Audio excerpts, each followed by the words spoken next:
when is the right time to raise venture capital, and why it's sometimes important to raise venture capital?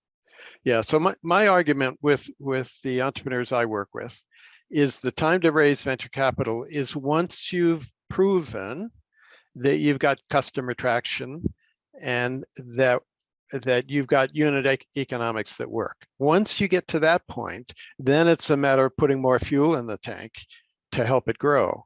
But if you raise capital before that time, there's some really serious drawbacks. Number one, raising capital, as anybody, well, as you know, and as anybody who's raised money knows, is a full-time job. Well, if you're spending your time raising the money, what are you not spending your time? You're not spending it on your customers and your business.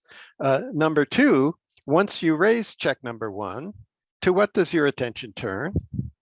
Where am I going to get check number two, right? So this distraction lasts a really long time. That's a major drawback.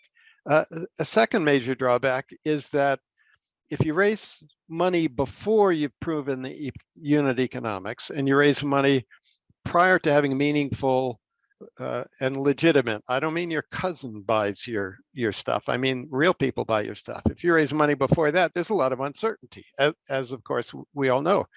Well, if there's a lot of uncertainty, the investor understands that and is going to need a decent chunk of the business to protect them against that uncertainty. Because as we know, most entrepreneurial ventures fail. 75% of VC-backed ventures fail to return the capital that goes into them. 3 out of 4. 75. Three out of 4 don't capital return the funds. capital. No, 3 or 4 venture capital backed ventures, companies fail to return the capital that goes into them from the VC. Incredible. So the investors know that if you're raising money early, most of them aren't going to work, and they're willing to play that game, because if they happen to find Facebook or Google or Apple, that's going to pay for all the ones that don't work, and they're fine with that.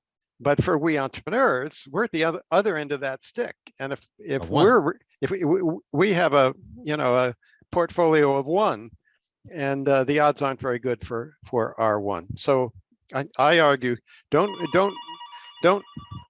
raise money early when there's a lot of uncertainty. Get past the market risk, and when you've found your way to a business model that works and unit economics that work, then you'll have a queue of VCs outside your door, by the way, and you'll get the money on much better terms.